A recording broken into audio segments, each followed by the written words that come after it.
Hello. आज मैं तुम्हें मेरी एक ऐसी कविता सुनाना चाहता हूँ जो मेरे दिल के बेहद करीब है, क्योंकि इसमें मेरी मौत का जिक्र है। हाँ, ये मेरे कुछ उन यादगार सुहाने शुरुआती दिनों की बात है जब मैंने लिखना शुरू किया था। और पता नहीं क्यों, पर मैंने उसमें अपना भविष्य लिख दिया। वो कविता कुछ इस प्रकार है, गौर फरमाइएगा। कि एक महफिल थी जिसमें सब लोग अपने अपने अजीज ख्वाब बता रहे थे। तब मैंने भी मेरा वो ख्वाब बताया। वो कुछ इस प्रकार था कि मैं कैसे मरूंगा ये मैं खुद तय कर आया हूँ। खुद के कसूरवार होने के बावजूद भी दूसरों पर उंगली दिखाना। हाँ, आज मैं ये त्याग कर आया हूँ। मैं चाहता हूँ कि मरते वक्त मेरे चेहरे पर एक मुस्कान रहे, खुद पर गर्व हो, नाज हो और दिल में एक सुकून हो। दिमाग भी मेरा तब थोड़ा शांत ही रहेगा। और हाँ, जिन्हें भी मैं पसंद नहीं हूँ उन लोगों के लिए एक खुशखबरी है। आज के बाद तुम लोगों को मेरा सताना भी बंद ही रहेगा।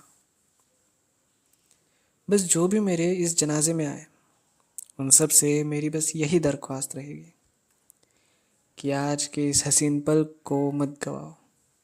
खुशी का अवसर है, जाओ जाकर मिठाइयाँ मंगवाओ।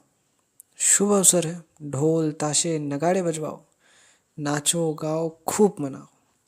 पर खबरदार अगर कोई रोया तो, खबरदार अगर किसी ने अपने उस प्यारी सी आँख के उस कीमती आंसू को गवाया तो, खबरदार अगर किसी ने अपनी पलकें भिगोई तो।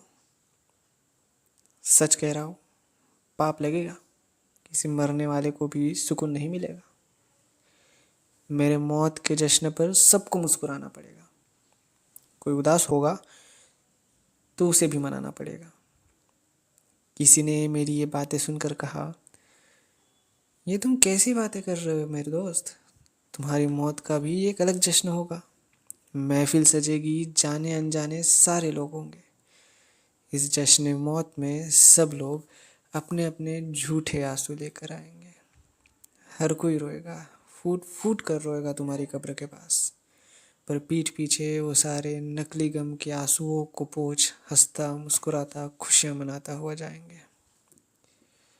मैंने कहा, वैसे बात तो सही है, पर क्या होने वाला भी यही है? फिर मुस्कुरा कर कहा कि मेरे जाने पर कभी कोई दुख मत मनाना। कोई था अपना जो खो गया। हाँ, कभी किसी को ये मत बताना। मगर हाँ, एक बला थी जो टल गई। अगर किसी को तुम कुछ ऐसा कहो तो मैं मानूं। फिर बोल उठा कोई उस भरी महफिल में से कि क्या दोस्त, तुम पर ये कौन सा पागलपन सवार हो गया है? तुम ये कौन सी बातें कर रहे हो? यूँ ऐसे अकेले ही दुनिया को छोड़ सबको अलविदा कर कहाँ जाने की बातें कर रहे हो? यूँ दिमाग सुन। और अचानक से मेरी आंखें भर आई। हाँ, क्योंकि शायद मुझे मेरे मौत का अंदाज़ा पहले से ही हो गया था।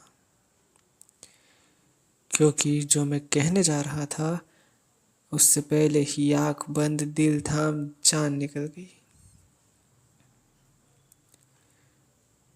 छोड़ो यार, अनायास ही सही पर एक बला धरती से चलकर यमलोक तो पधार गई।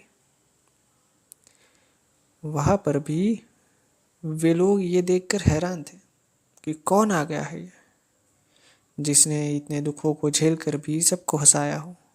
रोया तो होगा उसने भी अकेले में, अपने उस अंधेरे से बंद कमरे में, पर फिर भी सबको अपना हंसता चेहरा दिखाया हो। वो शख्स धरती से यहाँ कैसे आ गया? शायद तुम लोगों से कोई गलती हुई होगी, यमराज ने यमदूतों से कहा। उन्होंने मेरी तरफ देखा और बोले, जी नहीं सरकार, यही तो वो शख्स है जिसका बखान किया गया था। एक 75 साल का बूढ़ा, कांपता शरीर, सफेद दाढ़ी, हाथ में एक किताब, कलम और स्याही।